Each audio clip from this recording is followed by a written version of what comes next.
Conversaciones Australes de la Universidad Aysén. Un espacio donde conversamos con académicas y académicos de la universidad, con la finalidad de saber y comprender el quehacer del mundo académico. Conversaciones Australes de la Universidad de Aysén. Hola, hola, ¿qué tal? ¿Cómo están, estimados amigos y amigas? Una vez más, estamos aquí, estamos en tu radio, estamos en el canal YouTube de la Universidad de Aysén, en el Spotify de la Universidad de Aysén, haciendo este ciclo de conversatorios que hemos denominado Conversaciones Australes de la Universidad de Aysén, un espacio que busca el poder conversar, el poder dialogar, el poder conocer a nuestros académicos y nuestras académicas de la Universidad de Aysén, la estatal de la región de Aysén. Y bueno, no solo estamos saliendo a través de los canales de la universidad, sino que también estamos llegando a toda la región por diferentes medios de comunicación a quienes saludamos. En Villa O'Higgins estamos llegando a través de Radio Río Pascua. También estamos en Cochrane, en Radio Cóndores del Báquer. En Chile Chico, en Radio Sol Austral. Y seguimos viajando para llegar a Puerto Aysén, donde nos sintonizan a través de Radio Las Nieves. Luego, en Puerto Cisnes, estamos llegando fuerte y claro a través de Radio La Auténtica. En Melinca, sonamos por La Melincana. Y en todas las otras localidades de la región, a través de Radio Santa María y también en Coyhaique. Señoras y señores, hoy tenemos un invitado de lujo que nos acompaña. Es un conocido por lo demás de muchos, pero muchos años. Así que esto va a ser una conversación muy entretenida y muy cercana y amena, como han sido, creo que la mayoría de nuestros encuentros que hemos tenido acá en Conversaciones Australes. Comienzan a sonar los aplausos, gritos de la hinchada y de la barra para decir que estamos con el señor Iván Guglielmi, jefe del Departamento de Ciencias de la Salud de la Universidad de Aysén. Iván, ¿cómo estás? Bienvenido. Gracias, Mario. Feliz de estar acá en esta conversación. Gracias por la presentación, por la fanfarria, la hinchada. Mientras sea el Colo-Colo, ¿todo bien? No. Claro. No, broma. Gracias por la invitación. De verdad que es muy grato estar en esta entrevista y poder conversar a lo mejor temas que son de interés universitario, pero también comunitario, que en realidad es lo que busca en realidad, yo creo, que conversar en esta tarde, o en esta mañana, dependiendo en qué momento sale. Iván, sabes que una de las cosas con las que nosotros partimos esta conversación es conociendo un poco al profe, conociendo su origen de, como dice Alexis Sánchez, de cabros chicos, ¿no? Nos gustaría saber dónde estuviste en la enseñanza básica, luego la enseñanza media, cómo te vas a la universidad, por qué decides estudiar enfermería. Cuéntanos un poco acerca de tu historia un poco más personal antes de adentrarnos netamente en el trabajo de la universidad. Buenísimo. Sí, mira, bueno, yo soy nacido y criado acá en la región de Aysén, en Coyhaique. Yo estudié en la escuela D18 Japón, que en esos años tenía número y país de, entre comillas, embajada, que patrocinaba o, ¿no es cierto?, colaboraba con el colegio. Ahora actual en la escuela Baquedano. Después de la escuela 18, que estuve desde kinder hasta octavo, en ese tiempo no se continuaba como actualmente hay muchos colegios que siguen la enseñanza media. Después me fui al Liceo Juan Pablo II, que en ese tiempo el Liceo Juan Pablo II no tenía tampoco esta modalidad como mixta de tener científico humanista y después optar a una carrera técnica o una especialidad. Pues en ese tiempo uno partía el técnico de primer año, cuando en ese tiempo estaba directora la señora Guadalupe Flores, que la recuerdo con mucho cariño, de verdad, hasta los días de hoy. La veo y la saludo con harto cariño a la directora. Entonces, y después de eso yo trabajé, porque en realidad mi objetivo, y ahí por eso yo le tengo tanto cariño a este trabajo que tengo actualmente y tanto aprecio, porque no existía esa visión como universitaria. O sea, yo opté a irme o postular al liceo, había postulado al Liceo San Felipe también, pero mi objetivo era, yo decía, tengo que tener algo bajo la manga. Como para poder, ¿no es cierto?, trabajar o generar algún ingreso y poder, ¿no es cierto?, pensar en el futuro. Antiguamente no se pensaba en la universidad. No todos pensaban en la universidad, o las personas con más recursos tenían la posibilidad de decir, no, yo me voy a la universidad sin problema. Mi visión era totalmente distinta. E incluso la visión de muchos jóvenes, en ese tiempo mis compañeros de curso, era como postular a las Fuerzas Armadas. Ya. Porque igual acá en la región tenemos hartos regimientos y entidades ligadas a esa línea. Entonces yo me fui al Liceo Juan Pablo, estudié técnico en administración y ahí me desarrollé en el área de contabilidad y finanzas. Ya. Y en ese tiempo estaba INACAP con algunas carreras de auditoría, me acuerdo, ingeniería, ejecución en administración de empresas. Y como que mi mirada fue por ahí. Pero en realidad no era del todo convincente lo que yo quería estudiar. Entonces dije, voy a hacer algo como para poder hacer lo que me gusta. Y me incliné al área de la salud. Muchas personas me dicen, ¿por qué no estudiaste medicina? Y ahí yo también tengo una filosofía de por qué uno elige u otra carrera. O sea, yo creo que cuando uno quiere estudiar medicina, que es una carrera igual que requiere mucho puntaje, que requiere una disciplina mucho más constante, yo creo que el que quiere estudiar medicina tiene que partir de primero medio. Y yo no tenía ni una posibilidad, yo venía de un liceo técnico, yo tenía matemática comercial, redacción comercial, entonces era todo ese marketing, entonces no era un área que yo tenía que explorar, por lo tanto era imposible poder. Pero me preparé de manera particular y tuve una profesora que igual la recuerdo mucho, la señora Rosa Pesutich, que ella me hacía clases particulares de biología. Ya. Matemática me manejaba relativamente bien y en ese tiempo en el Liceo Juan Pablo teníamos castellano instrumental y lenguaje, en realidad después se llamó. Entonces igual había una buena formación en esa área, entre matemática y lenguaje, pero biología era mi problema, porque yo nunca tuve naturales ni biología, entonces... No había. Entonces yo sintonizo mucho con los estudiantes de la universidad cuando entran a estudiar salud, que a veces son pases o vienen por ingreso especial, porque yo creo que cuando uno le gusta lo que quiere estudiar o cómo se proyecta, uno logra cosas interesantes con esfuerzo. Nada viene así como al azar. Y yo, por ejemplo, no sé, veo sufrir a los estudiantes en química, que fue lo que me pasó a mí el primer año de la universidad. Entonces yo me tuve que ir a estudiar. Y por eso uno le tiene este cariño grande a la universidad, porque hoy en día los ingresos especiales, por ejemplo, que me ha tocado como jefe de departamento o a veces en el área académica, tener que tomar decisiones de repente en una entrevista de un estudiante que quiere venir, por ejemplo, de otra casa de estudio y ingresar a la universidad, y ellos dicen, yo no tengo recursos y estoy lejos de mi familia. Y uno de esos es uno de los pilares importantes de por qué la universidad es relevante y necesaria en nuestra región. Entonces, porque yo lo viví. Yo viví eso, que en algún momento igual por términos económicos me tuve que quedar en Puerto Montt, por ejemplo, yo estudié en Puerto Montt, porque no habían recursos para venir, por ejemplo, para Semana Santa. Yo venía una vez al año a ver a mi familia y cuando venía a trabajar. Entonces, porque había que generar ingresos, porque estar afuera no era fácil, era caro. Y en realidad la familia, yo soy una familia, nosotros somos 6 hermanos, entonces una familia bastante numerosa como para poder solventar el estudio universitario de todos. Claro. Entonces, por eso hay una sintonía y un cariño especial a la universidad y a los estudiantes en general, no necesariamente del área de la salud. Oye, Iván, la última pregunta personal. Tú decías que te formaste en el Liceo Juan Pablo II, un liceo que además en esa época, entre el 95 y 2000, ¿cierto? Formaba para que tú salgáis a trabajar de una, así como los que estaban en el Juan Pablo no tenían posibilidad de universidad, o en realidad se iban al Liceo Juan Pablo, que era un liceo técnico, porque sabían que tenían que trabajar, ¿no? Por la familia, qué sé yo, por el entorno, etcétera, etcétera.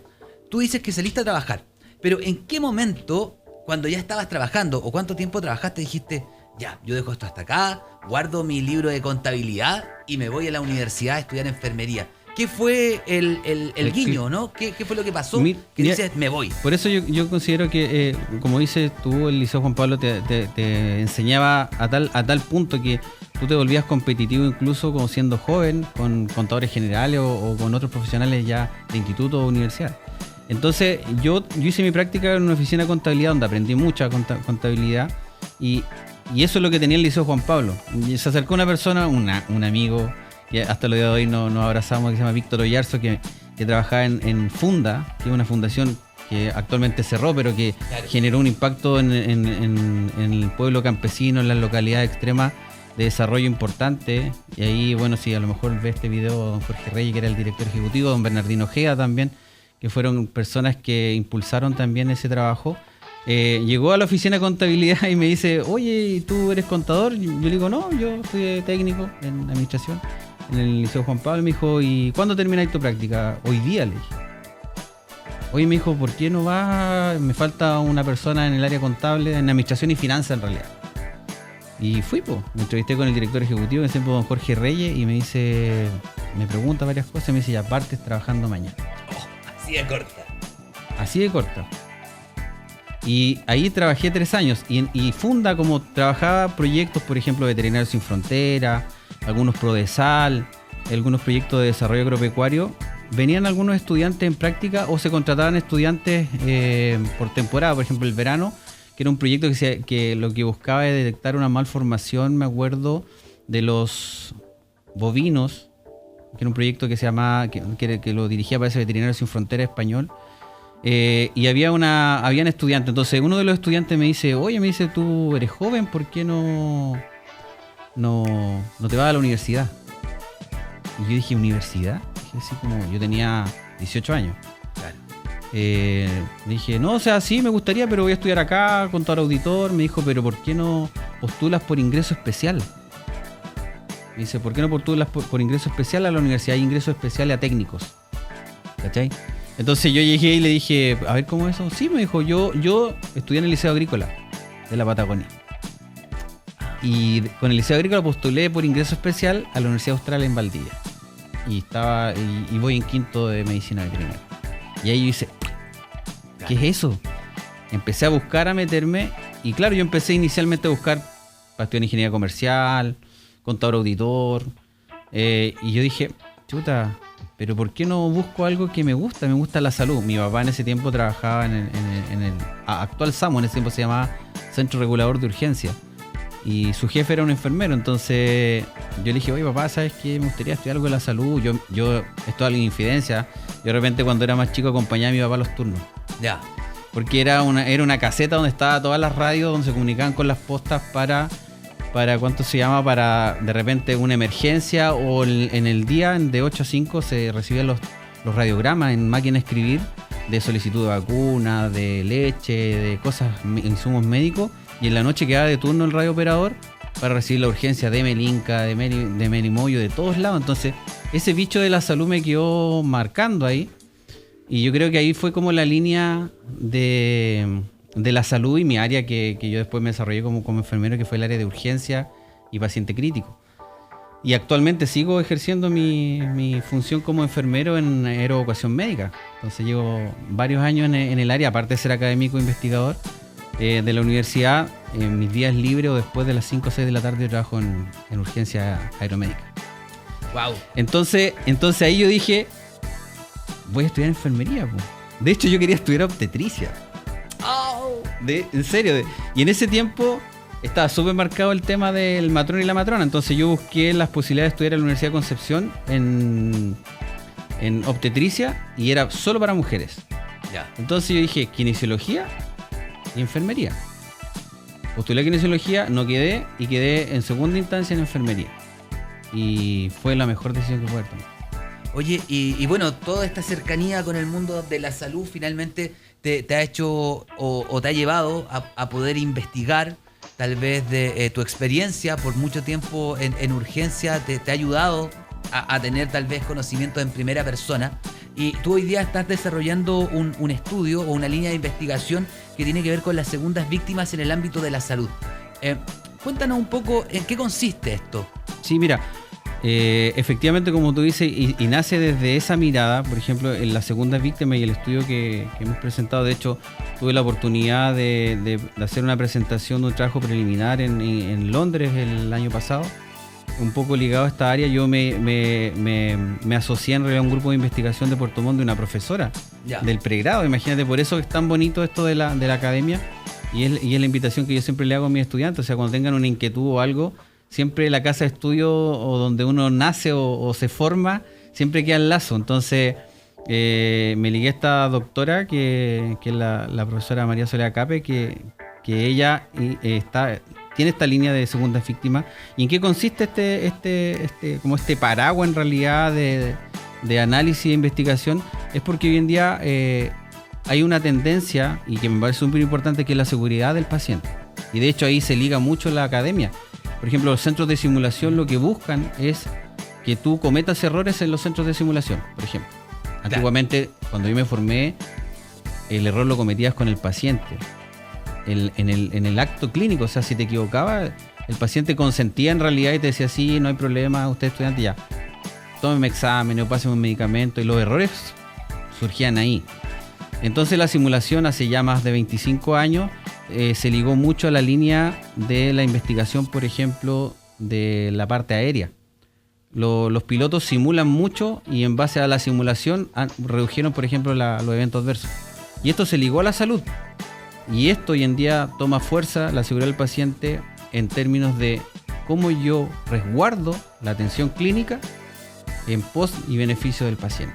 Entonces, nosotros que empezamos a investigar con la profesora Soledad, que yo soy parte, co-investigador ya hemos hecho 2 publicaciones científicas y estamos presentando una revista inglesa de seguridad del paciente, y ella en realidad lidera este análisis multicéntrico, quiere decir que tomamos distintos lugares y analizamos la mirada que tiene el profesional de UCI, que es donde el paciente está más grave, está más complicado, donde el riesgo que existe de repente de poder fallar en un medicamento, o un paciente tan lábil, o un nivel de estrés que tiene el profesional que hace la atención directa, perjudica también o altera en realidad la recuperación del paciente.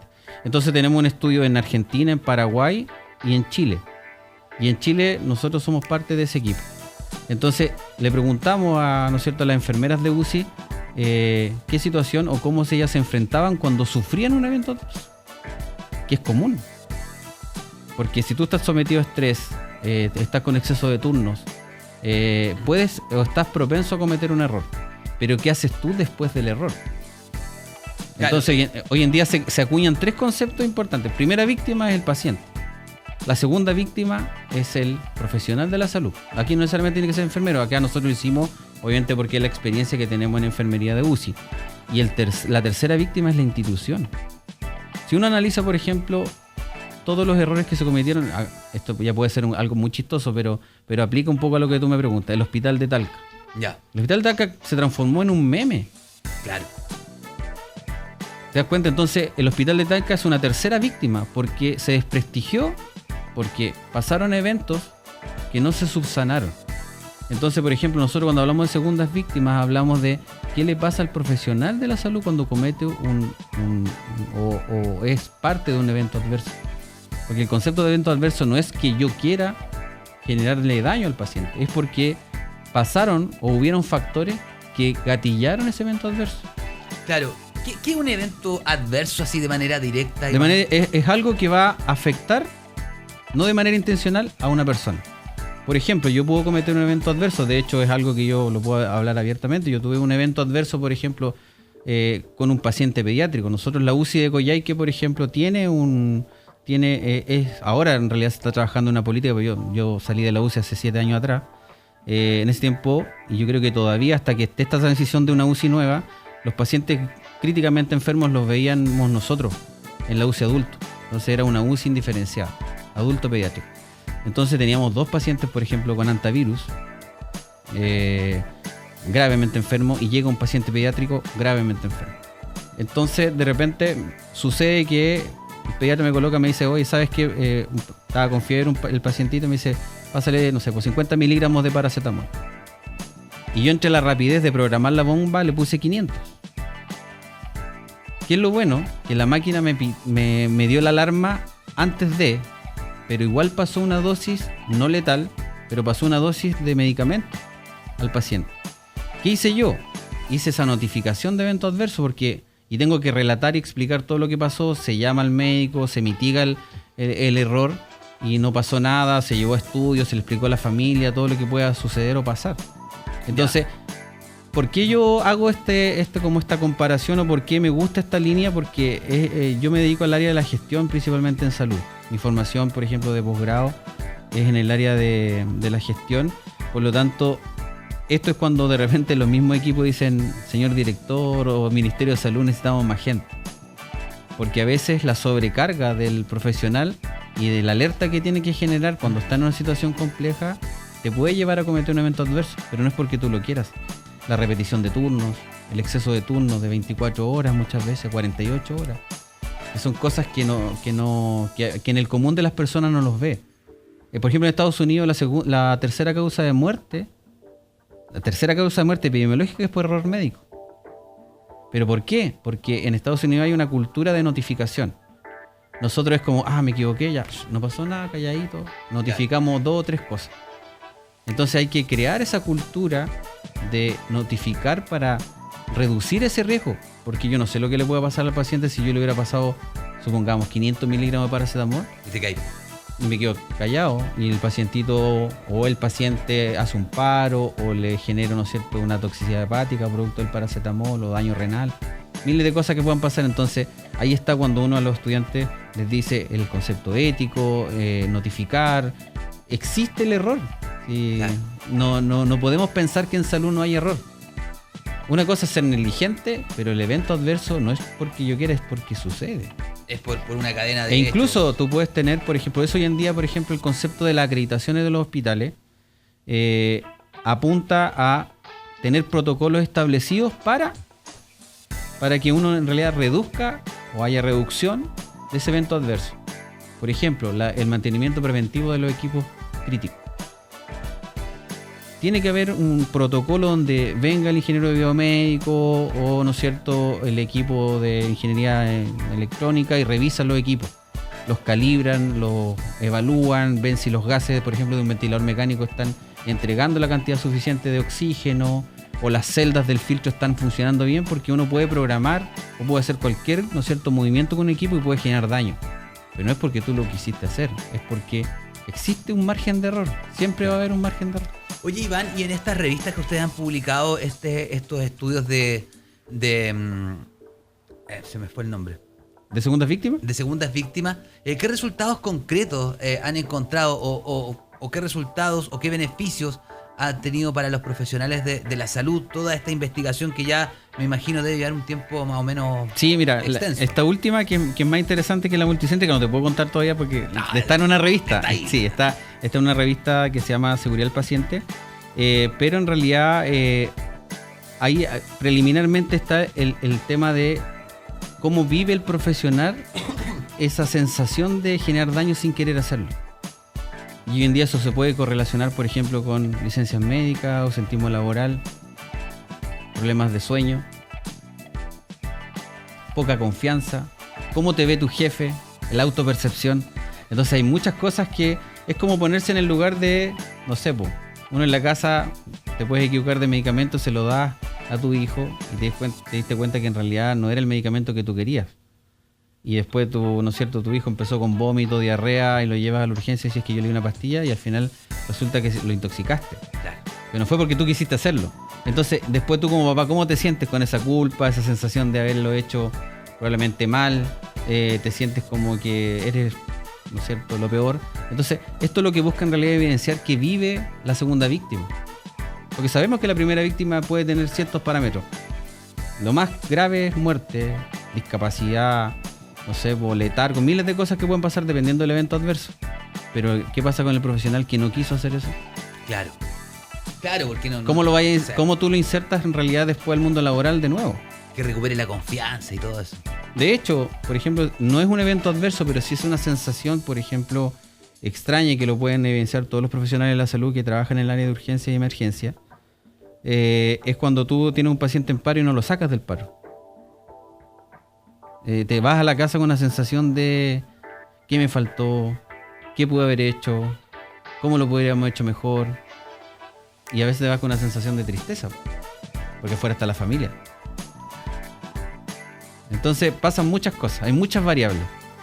Oye, tú eres de verdad una caja de sorpresa, estimado profesor, ¿no? Porque del estudio de segundas víctimas también nos enteramos que estás metido en todo un tema de telemedicina en Aysén. Si nos puedes contar brevemente en qué consiste esto, porque aunque no lo creas, ya estamos casi en los 25 minutos, viejo. Soy bueno para hablar, así que pido las disculpas. Sí, mira, lo que pasa es que yo estoy haciendo mi doctorado en la Universidad Complutense de Madrid. Entonces levantamos con mi profesor tutor, el doctor Ortuñez, esta línea en realidad de generar un cuadro comparativo entre la implementación de los programas de telemedicina. ¿Y por qué a mí me interesó el programa de telemedicina? Como yo te contaba, tengo una patita clínica que todavía la sigo desarrollando en el área de aeroeducación médica. Y hay muchas, probablemente, por eso digo, son probabilidades de poder solucionar cosas vía esta modalidad. Yo sé que los gobiernos en general y este gobierno ha invertido en el área, han generado programas del Ministerio de Salud de cómo implementar el área de telemedicina. Está el Hospital Digital, que ahí trabaja, por ejemplo, acá en salud la colega Jenny Obando, donde ellos centralizan toda esta función que hoy en día tiene relevancia, pero ¿cuál es mi objetivo? Es medirlo. Es medir cuál es el impacto que genera, porque es muy relevante, importante desde el concepto, desde la definición, desde lo que busca la telemedicina. Y en realidad hoy en día incluso ya el concepto va cambiando, ya no hablamos de telemedicina, hablamos de telesalud. Porque en realidad todos los profesionales de la salud, incluso los profesionales del área psicosocial, están desarrollando esta área. Entonces, ¿qué es lo que buscamos en realidad? Si hay inversión, si hay, ¿no es cierto?, cómo hoy en día lo percibe la comunidad. Nosotros tenemos una comunidad adulta mayor, probablemente con a lo mejor poco entendimiento de la parte tecnológica, cómo ellos visualizan, por ejemplo, que un médico especialista, una enfermera, una matrona, esté del otro lado de la pantalla, en alta definición, pidiendo que abran la lengua, pidiendo que muestren un brazo. Entonces, la idea de este estudio, que la idea es comparar, por ejemplo, las zonas más australes de Chile, que sería en este caso la región de Aysén y la región de Magallanes, cómo estos programas impactan realmente en la salud de las personas y el acercamiento de este derecho que tenemos todos, que es la salud. Desde ahí parte esa pregunta, que va a ser interesante, y si sigue este programa lo podemos preliminarmente conversar, porque ya estamos en el estado del arte, recopilando antecedentes, viendo los programas y todo ministerial en qué consiste, y ver cómo hoy en día se plasman en la región, porque si no recuerdo el año pasado ya hubieron, no sé si la totalidad, pero antiguamente no había internet en las postas de salud rural. Por ejemplo, hoy en día con la internet satelital ya hay internet, entonces se puede avanzar en esta carretera tecnológica de la salud bastante mejor que años anteriores. Oye, qué interesante. Sin duda, eso va a quedar pendiente para una próxima conversación, porque estuvo muy interesante. Tenemos que llegar al final y te pido, por favor, unas palabras finales para que motives a estos chicos que ya van a comenzar sus clases muy pronto en la Universidad de Aysén. Nueva carrera también, terapia ocupacional. El Departamento de Ciencias de la Salud está creciendo a pasos agigantados. Enfermería, obstetricia, terapia ocupacional. Envíale un llamado a los estudiantes también que quieran ser parte en el futuro de estas carreras. Sí, yo como en realidad hijo de esta tierra, de verdad que para mí es muy, muy grato poder ser parte del staff de la universidad y hoy en día ocupar un cargo de jefatura también, que me permite un poco soñar de repente. Darle un saludo también a mis colegas académicos que siempre apañan en todas las iniciativas que se levantan del departamento, pero en realidad es la invitación a los jóvenes de Aysén y de otras regiones, que sigamos manteniendo ese porcentaje de primera elección, pues tuvimos un 81% de elección en nuestra universidad y eso nos deja contentos. Nos deja contento también que la Universidad de Aysén y el Departamento de Salud tiene el 60% de los estudiantes. Entonces, no es menor, queremos seguir creciendo, queremos también ser muy responsables en la formación de nuestras estudiantes de Aysén, entregarle lo mejor que nosotros tenemos desde las experiencias, del conocimiento. Sabemos que las autoridades, cual sea la autoridad que nos toque, siempre va a haber, ¿no es cierto?, una mirada hacia desarrollar más la universidad, independiente, porque eso es rotativo, los directivos, las rectorías son rotativas, por lo tanto sabemos que por lo menos contamos con esa confianza de que un buen proyecto o un buen objetivo va a llevar a un buen puerto. Entonces invito a los estudiantes a elegir la universidad, si les gustan las carreras que tenemos, también tenemos ahí en mente, no vamos a decir nada, pero en un futuro no muy lejano abrir nuevas carreras en el sector salud, que es una necesidad real de la población. Agradecer también a las familias, a los jóvenes que confiaron también en este proyecto y en este año de haberse matriculado y haber llenado matrícula al tercer día en el área de la salud. Y una carrera nueva que la partimos diseñando el 2019, le hicimos un upgrade ahora el año pasado y hoy en día llenamos cupos con terapia ocupacional, que sabemos que va a tener el mismo éxito que la carrera de obstetricia y enfermería. Muchas gracias, Iván. La hora nos ha pillado, estimados amigos y amigas. Muchas gracias a todos quienes sintonizaron este espacio a través del canal YouTube de la universidad, en el Spotify, a través de Radio Santa María, Las Nieves, Auténtica, Radio Río Pascua, Sol Austral, La Melincana y Cóndores del Báquer. Mi nombre es Mario Saldivia y nos volvemos a encontrar en una nueva edición de esto que hemos denominado Conversaciones Australes de la Universidad de Aysén. Hasta pronto.